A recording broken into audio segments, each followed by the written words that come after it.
Welcome to Worlds from Another Mind. This is just a starting outline for you and your friends to run a Dungeons & Dragons campaign with. I'll go into some light lore, areas, and set up the main quest. Since Dungeons & Dragons is so freeform, consider this a pre-built world but not a strict narrative to use. At the end, I'll give some suggestions on events that could occur if you would like some more ideas. So, let's get started. This world is made up of 3 large islands. Each island is self-governed and operates independently of each other. They are connected by enormous and long, pure white bridges. None of these 3 kingdoms built these bridges, and their construction is a mystery to all. They have always been there, and even the oldest history books spoke of their unknown origins. These bridges keep peace between the 3 kingdoms. They are used for trade and travel, and as rough seas make sailing of any kind almost suicide, sending armies across a bridge would create such a brutal choke point that any tensions that had ever arisen between the islands were always deterred. Despite their estimated age going back thousands of years, the bridges are pristine. No scuffs, breaks, or cracks. Even campfires do not char or scorch the surface. And campfires along the bridge are common. The bridges are so long that it takes 2 days to walk across. Each bridge has a trading post at the halfway mark. Wild and bizarre structures built off the edges, suspended over the water with support beams and ropes. Buildings for taverns, hotels, food stands, etc. The northeastern island can be very treacherous. There's rocky mountains to the south and a vast desert to the east. However, those mountains hold precious metals that dwarves mine. The island name is Cretarn, and the metals are the island's main export. Their king is a dictator, and their deserts are as dangerous as he is. The vast wastelands of sand is home to nomad tribes and a special race of desert goblins. Characters who are raised here will probably be fitting for brash personalities and best for chaotic neutral and up, due to the more harsh culture that the island has. The northwestern island is called Fënor. It's an island covered in vast cities and industrial areas. Master blacksmith and armorers, leathersmiths, and all sorts of goods. Fënor imports raw materials and exports the finest products of all 3 lands. Characters from here most likely lived a city life growing up, so social or trickster types would be good from the Fënor Island. And finally the South Island, a lush forested island called Mamora. They export timbers and medicinal herbs. Characters like rangers and elves are most likely coming from here. Their cities are made of cabins and most of their population lives in villages. The island of Fënor's main religion is Jinhun, a religion of peace and kindness. Their idol is a massive squid that lives in the oceans. Every year, a grand celebration is held akin to Christmas or Chinese New Year. It's on this night that the giant squid leaps from the oceans and all can gaze upon it. This holiday at a tavern in Fënor's capital city of Feech is where our heroes start their journey. The city is alive with celebration, and the countdown into the expected god squid rising from the oceans is soon to start. Our party's waiting at the tavern, each there to meet with an elderly scholar who is offering a handsome prize for a secret mission. Members of the party may or may not know each other, and as you wait for his arrival, this is a time for introductions. An elderly man working from the university will arrive and ask you to go to the deserts of Cretarn and find a specific desert goblin horde. The rumors are they are in possession of a displaced block from the bridge.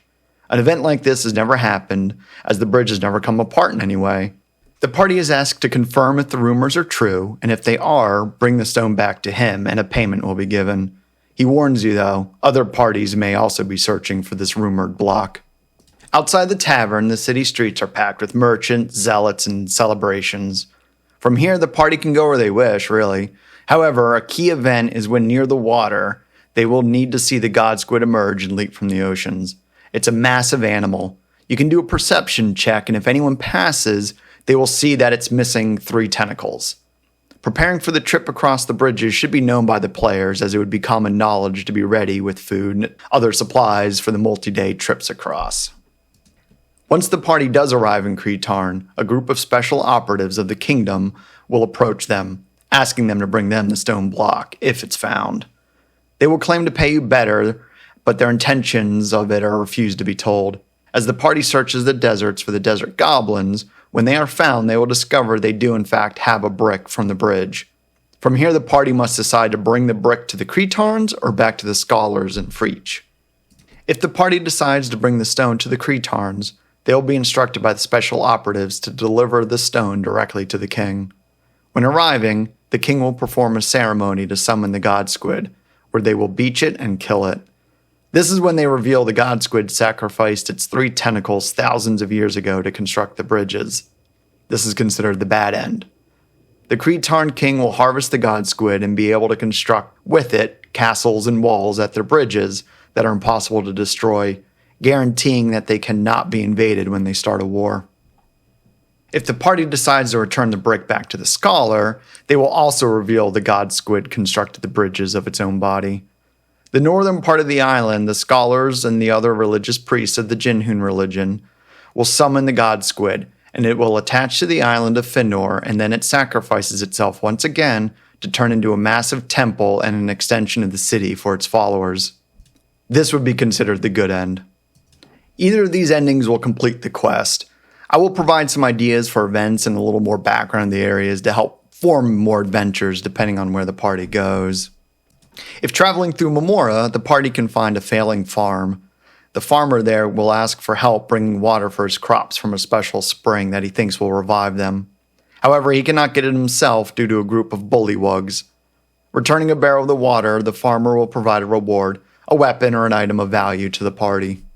Another idea is while searching in the desert for the goblins, the party may come across buried ruins.